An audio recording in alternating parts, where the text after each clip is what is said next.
ఇప్పుడు చెప్పినట్టుగా ఆంజనేయ స్వామి యొక్క అవతారం అనేది అది అపారమైనటువంటి మహిమతో కూడినటువంటి అవతారం. ఆంజనేయ స్వామి యొక్క ఉపాసనను చేయడం వల్ల మనకి సకలాభీష్టములు నెరవేరుతాయి అనేటటువంటి విషయంలో ఏమాత్రం సందేహం లేదు. మనం రామాయణంలో చూసుకుంటే కనుక ఆంజనేయ స్వామి యొక్క కథ ఏదైతే అందులోనూ విశేషంగా సుందరకాండలో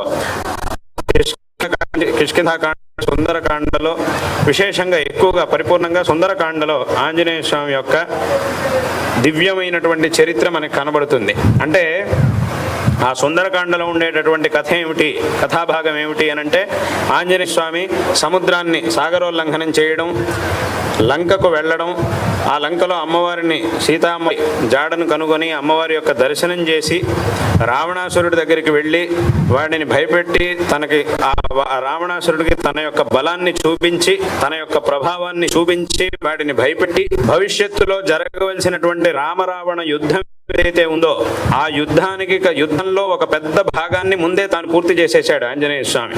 అంటే లంకాదహనం చేసేసి ముందు జరగవలసినటువంటి యుద్ధంలో పెద్ద పనిని ముందే ఆంజనేయ స్వామి పూర్తి చేసేసాడు.